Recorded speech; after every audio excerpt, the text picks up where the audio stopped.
Sambil menghela nafas, Sofia menatap Tama dengan ekspresi pahit dan berkata, "Apakah kamu tahu bahwa aku mungkin dipaksa olehmu untuk menjadi wanita lajang paling terkenal di dunia? Jika aku tidak memiliki kesempatan untuk bersamamu dalam hidupku, aku ditakdirkan untuk sendirian selamanya. Jika aku hanya wanita biasa yang tinggal di sudut dunia, tidak masalah jika aku mati sendirian. Tapi kamu mendorongku ke posisi ratu yang sangat dinanti. Apakah kamu ingin aku menjadi wanita tua lajang yang hidup sendirian di pusat perhatian? Seluruh dunia akan menertawakanku, dan media yang tidak bermoral ini pasti akan membuat banyak berita palsu tentangku. Mereka akan mengatakan hal buruk tentang diriku. Mungkin mereka juga akan mengatakan bahwa aku adalah penyuka sesama jenis, dan mereka bahkan akan menjebakku berselingkuh dengan orang lain. Pada saat itu, semua jenis berita palsu negatif akan muncul di mana-mana, dan sebagai ratu, agar tidak jatuh ke dalam situasi yang semakin gelap, aku hanya bisa memilih untuk diam. Itu sangat lama seumur hidup, katamu. Bagaimana kamu memberiku kompensasi?" Berbicara tentang ini, dia tiba-tiba berdiri dan berbaring di sampingnya. Matanya yang jernih menatap Tama sepanjang waktu, dengan ekspresi serius, dan bahkan berbisik dengan sedikit memohon. "Tama, aku tidak berharap ada yang mungkin terjadi denganmu dalam hidup ini. Aku hanya ingin kamu memberiku seorang anak, seorang buah hati milik kita berdua. Keluargaku, yang tidak memiliki penerus, akan membutuhkan seseorang yang memiliki darah yang sama untuk mewarisi garis keturunan di masa depan. Dan hidupku terlalu panjang, aku juga tidak ingin menikah dengan orang yang tidak kucintai."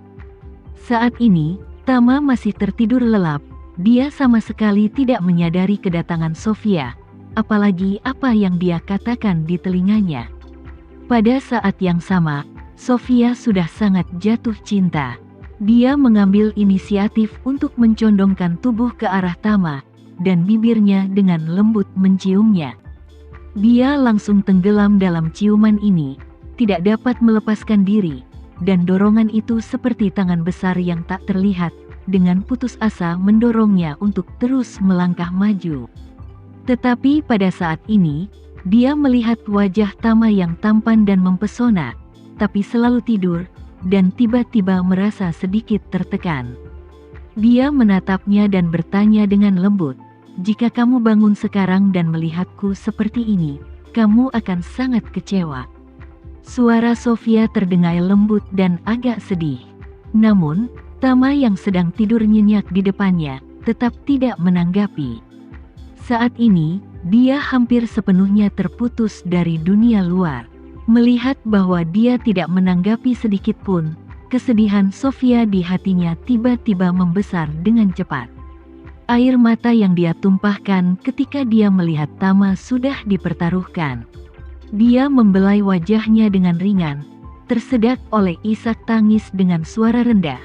"Aku bisa melihat bahwa sejak hari pertama aku bertemu denganmu, kamu menjaga jarak dariku. Dalam hatimu, aku pasti orang yang sangat realistis, sangat mencari keuntungan, bahkan untuk seorang wanita yang akan melakukan apapun untuk atasannya.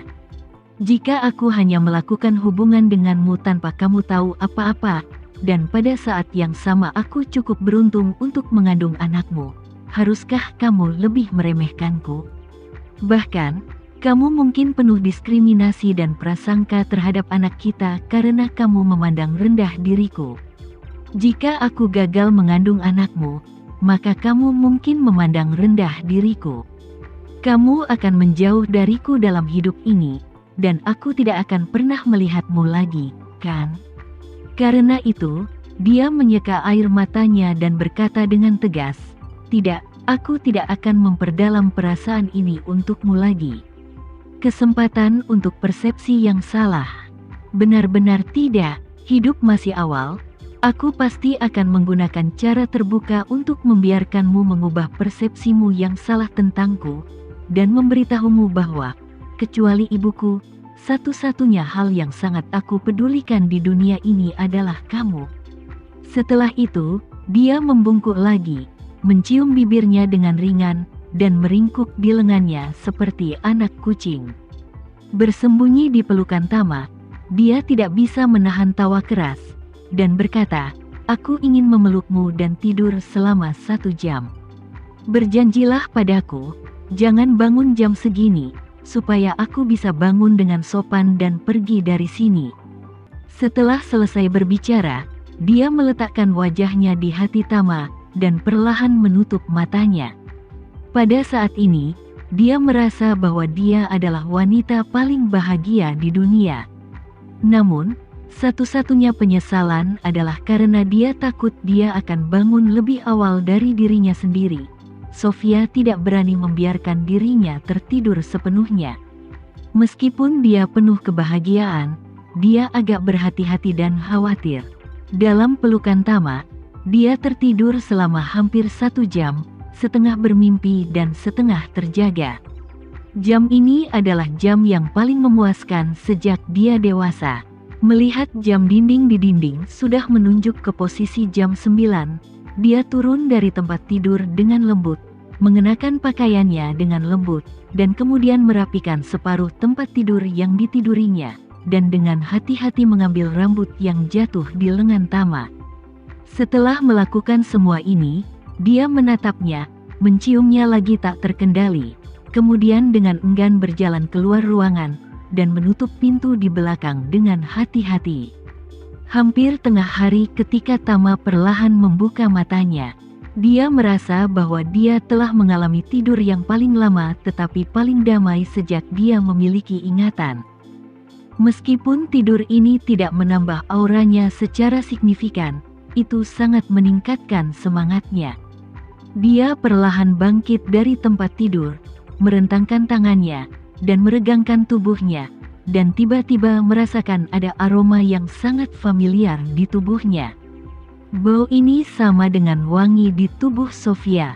Meskipun dia mencium aroma ini saat pertama kali memasuki ruangan ini dan bahkan saat dia berbaring di tempat tidur, dia jelas merasakan bahwa aroma di tubuhnya sekarang lebih kuat daripada saat dia berbaring di tempat tidur ini.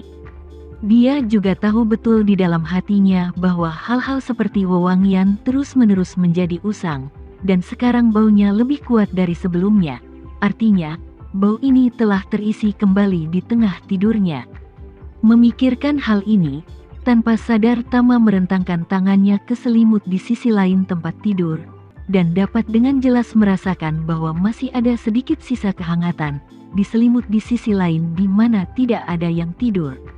Pada saat ini, dia tiba-tiba menyadari sesuatu.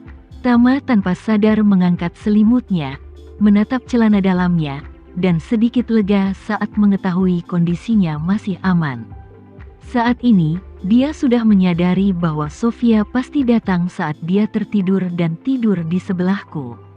Aroma di tubuhnya, serta sisa suhu di tempat tidur di sisi lain, menunjukkan bukti padanya. Tama tidak mengerti mengapa Sofia menyelinap ke tempat tidurnya ketika dia sedang tidur. Tetapi setelah beberapa pertimbangan, dia memutuskan untuk berpura-pura tidak tahu apa-apa tentang itu. Menurutnya, melakukan ini adalah solusi terbaik. Ini dapat mengurangi rasa malu antara keduanya dan di sisi lain, ini dapat mencegah masalah ini terus memiliki konsekuensi lebih lanjut. Setelah mengambil keputusan, Tama bangkit dari tempat tidur. Saat ini, energi spiritual yang tersisa di tubuh masih sangat sedikit. Karena aura yang bisa diserap oleh alam sangatlah langka, jika ingin melengkapinya dengan menyerap aura dari alam, mungkin sulit untuk kembali ke keadaan sebelumnya dalam setahun atau lebih. Jadi dia mengeluarkan pil kultivasi lain untuk berada di sisi yang aman untuk segera mengisi kembali aura yang dikonsumsi terlebih dahulu. Kemudian, Tama duduk bersila di atas karpet, mengeluarkan pil dari sakunya, dan memasukkannya ke dalam mulutnya dengan sangat tertekan.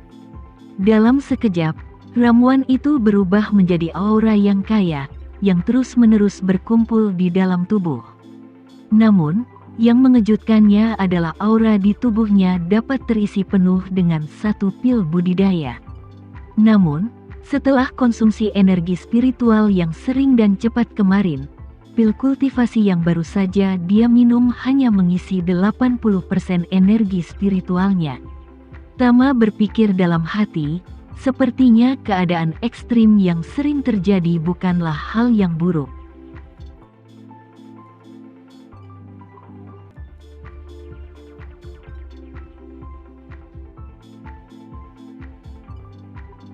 Sekian dulu ya video kali ini, kita lanjutkan lagi videonya di lain waktu. Oh iya, bagaimana menurut kalian? Semoga bisa sedikit menghibur kalian semua. Untuk teman-teman yang baru nonton, jangan lupa subscribe ya, hehehe. Dan kalau teman-teman ada yang ingin gabung langganan, bisa langsung gabung saja untuk dapat fitur yang menarik dan sedikit membantu Mimin. Terima kasih banyak sudah menonton, sampai jumpa lagi, bye.